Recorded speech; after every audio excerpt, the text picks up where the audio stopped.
Peace to all within the sound of this broadcast. I'm on the road again, taking flight to add on and build with a few scientists in other parts of the country and get away from the regular. I'm from the last century, in fact, the last millennium, a part of a generation that traveled to gain knowledge from other knowledgeable individuals who are better knowers in their fields of expertise. The lessons teach us that North America is a wilderness, wild and unscripted. And on this broadcast, I take you to the swamps of Louisiana, a state located in the deep south, also known as the Pelican State or the Boot, due to the shape of its territory.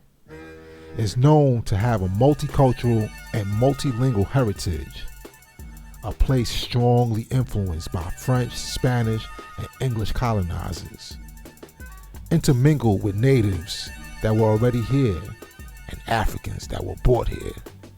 The only U.S. state with political subdivisions termed parishes, which are equivalent to counties. There are many things in the Louisiana swamp that a city fella like myself finds extraordinary.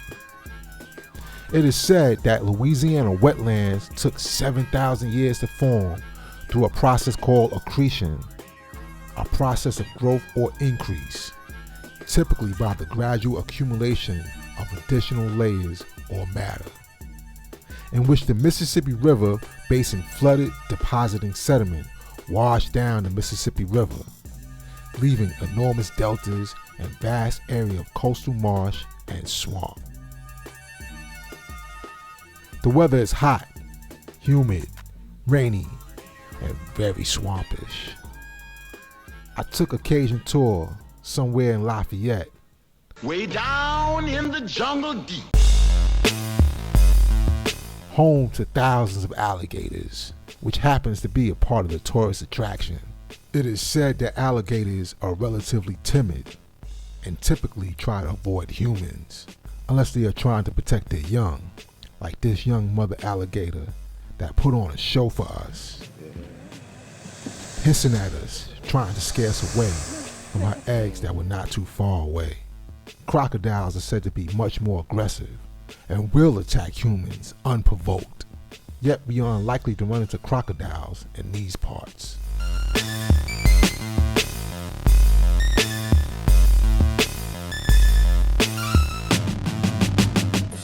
On this tour, I learned the term swamp means a flooded forest. The waters of this swamp are as shallow as 2 feet deep. Swamps are considered transition zones because both land and water play a role in producing this environment.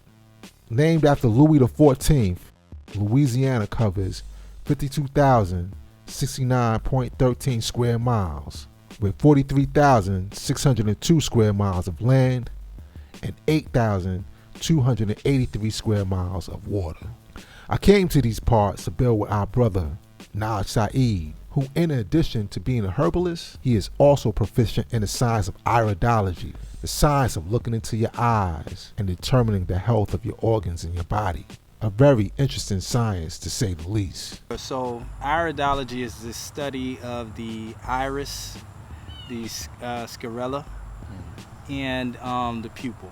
So basically an iridologist is somebody who is trained to look at the different patterns in the iris, different fibers, and how they correlate to the various systems of the body, like the cardiovascular system, the skeletal muscular system, etc.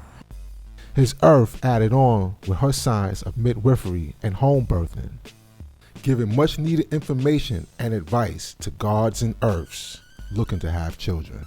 We don't have the luxury to just put it on the black woman for her to carry that weight. We know she's carrying that 6 hectillion tons, but we need our guys to have that knowledge as well. One of the major principles of this nation is that babies are the greatest. Yet, the business of the current medical establishment depends on us not knowing any better. So studying is paramount to the growth and development of our nation.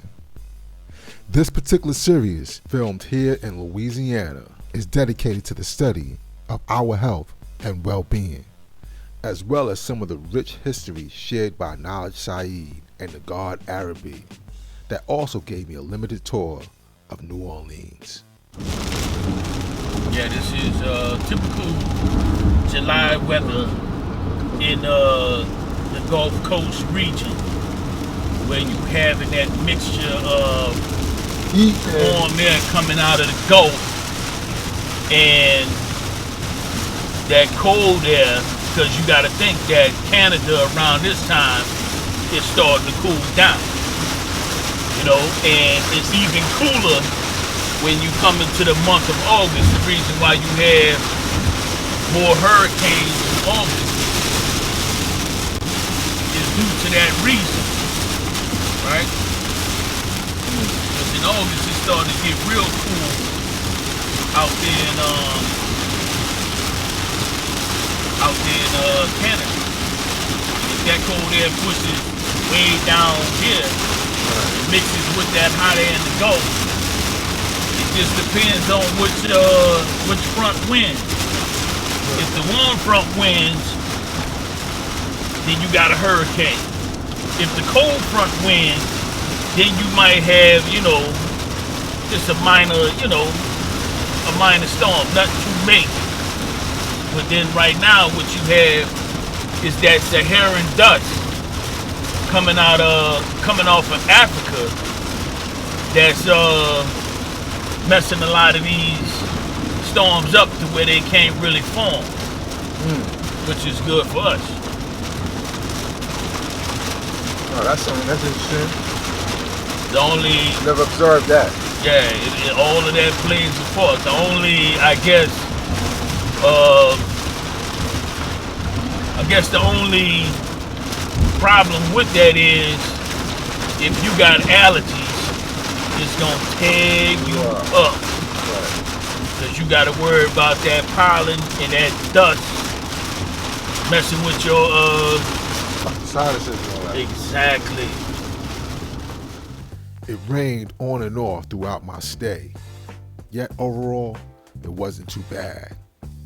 Being in Louisiana, I had to pay homage to one of the most influential and important musicians in jazz history, Louis Armstrong, who was born and raised in the city of New Orleans in 1901.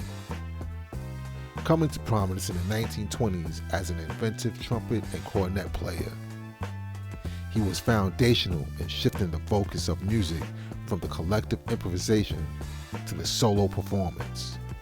New Orleans and Louisiana in general has a rich history.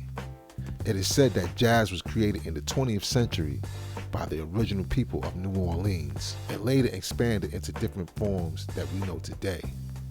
The God Arabi touches on this during our ride through Louisiana from Lafayette to New Orleans. We'll come back to that at a later time in this video series. If Mecca did this.